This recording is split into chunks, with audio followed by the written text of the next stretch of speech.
So recently I've gone back and played through all the mainline Halo games on Legendary.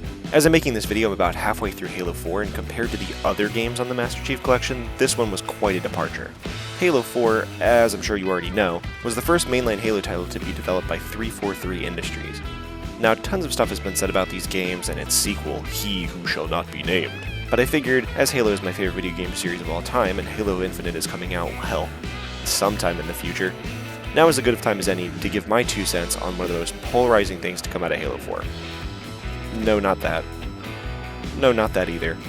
Oh, okay. I'm talking about the Prometheans. So here's why the Prometheans in Halo 4 are so frustrating to not only me, but tons of other players.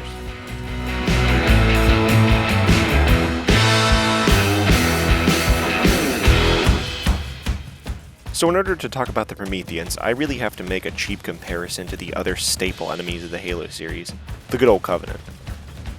In the Covenant, each enemy has a special place in the roster. The Grunts, Jackals, and in Reach the Skirmishers are low-level infantry who have small health pools and while easy to kill alone, really get you when they come in numbers. Or when you drown in a pool of plasma grenades. Elites, and later in Halo 2, 3, and ODST, Brutes, are common infantry, but have shields, deal a lot more damage, and come far less frequently than their Grunt and Jackal counterparts. These are roughly equal to the humans in power, sort of. Finally, there are special enemies like drones, engineers, and hunters. These enemies show up far less frequently and are usually resorted to mini-boss encounters or scripted events. The drones go hard in the swarm mechanic. Engineers are full support who provide shields for other enemies and do not really have any attacks of their own. And hunters are super powerful mini-bosses who deal tons of damage and are very difficult to kill, except in Halo 1, where, well, yeah. These enemies all have existed together in their own special place in the game's meta. Prometheans try to copy this, but kind of do it in a half-hearted way. In Halo 4, you have the Crawlers, your standard swarm enemy. Low health, die in one headshot, easy to kill, difficult in numbers, that sort of thing. Then you have the Watchers, who are kind of support, but also have light attacks too, which isn't the end of the world, but they can provide shields, catch grenades, and we'll get to this later, revive Knights. These enemies on paper have their place, and are actually super cool additions to break up the combat loop, especially as we've been fighting the Covenant and Flood for pretty much 20 years. However, as cool as this sounds, they play very annoyingly. I can deal with the Crawlers as they die in one headshot like I said, and the various Horde mode enemies that I've faced in basically every game that came out between 2009 and 2013 for some reason have taught me to deal really well with that whole kill a lot of enemies but they all don't have too much health mechanic. Call of Duty Zombies and Gears of War Horde mode are pretty much the 2 big contenders here. The Wombo combo is when you get the Watchers and more importantly Knights. In Halo 4, these 2 enemies work together with their abilities to create some of the most frustrating combat experiences I've ever experienced in a Halo game in a very long time. While the Watchers are supposed to have a support role, similar to the Engineers, they can still attack you. And on top of this, they fly pretty fast compared to the Engineers' kind of lumbering hover speed. While the Engineers are slow and had minimal health, their shields were also pretty penetrable, and they pretty much just made tough enemies tougher. The Watchers' shields make tougher enemies almost impossible, and on top of that they can shoot back at you. They also swarm you at times, creating this weird multi-role fighter where not only do they support every enemy around you, but they also stop you from even getting shots off at the enemies they are protecting. Knights stand in this weird position between mini-boss and heavy infantry. They come in similar frequencies to Elites and Brutes, however, they have health and damage of Hunters. This is not only confusing as they are tough as nails and also all over the place, but they become more and more frustrating as the mission progresses. They also have a wide assortment of abilities, which were usually just regulated to one of the Elite's classes, where they're all pretty much tucked inside one Knight in this game, with a couple of small exceptions. This also brings me to my next point. The Knight's abilities, especially when in combination with that of the Watchers, makes for some of the most incredibly annoying fights in the entire Halo series.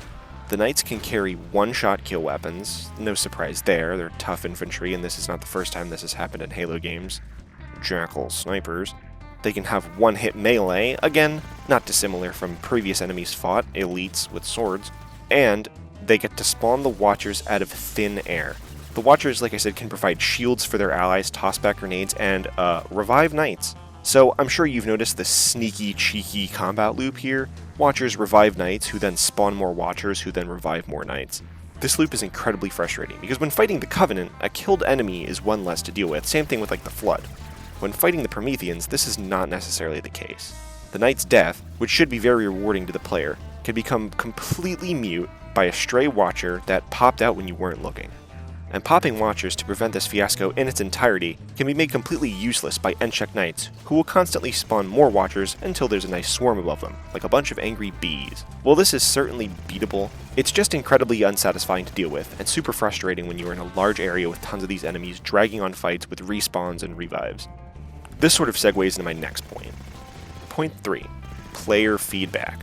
When fighting an elite, the player is given feedback as the fight progresses to help make not only the fight easier to understand, but also more fluid. When an elite gets shot, its shield glows brighter and brighter until it bursts, where then the elite screams in anger. This gives the player not only an understanding about how much damage they're doing and how much health the elite might have left, but also which elites have their shields popped. This is done through easy to distinguish audio and visual cues. The scream also gives players a short time where they can headshot, stick, or assassinate the elite to end the fight, assuming that they have enough ammo and aren't about to die. This sort of player feedback is not even remotely present on the Prometheans. Most of them had no such feedback as they get shot, just absorbing bullets, hard light, and plasma until what feels like randomly they either die or give a short and quiet animation to indicate that they are close to death. The knights, having so much health, are the worst offenders of this, taking magazine after magazine with not even much of a flinch or a scream. When they finally do give into your fire, their animation is short and the audio cue is quiet and so similar to their other noises, it becomes very difficult to tell what's going on in a sea of enemies. This lack of feedback during a fight can make combat feel ineffective, unsatisfying, and overall pretty confusing. This combined with respawning enemies and multiple swarms of lower enemies can make Halo 4's combat feel unfair, unsatisfying, and to many fans of the series, unfun. These points are important to take into consideration with Halo 5, however. The introduction of the soldiers helped fill that weird void and difficulty between the crawlers and the knights, and more refined character designs made fights with the Prometheans much more tolerable and enjoyable. This is until, Warden Eternal showed up. I guess we'll just have to see what they're handled like in Infinite, whenever that decides to show up. Oh, thank God. So what do you guys think? Are Halo 4 Prometheans as frustrating as I and many other players think they are, or am I just bad? You don't have to answer that one. Tell me what you think of them in the comments below, and let me know what other Halo or any type of video game things I can talk about next. This is my quote-unquote first real YouTube video, so suggestions are always helpful. And I think I'm going to try to get out a video at least once a week, assuming university work doesn't get in the way. If you made it to the end there, many thanks. A like and a subscribe would be super awesome if you enjoyed the video. Until the next one, I'm Eyeball Glue, and here to glue your eyeballs? No, I'll find a better catchphrase.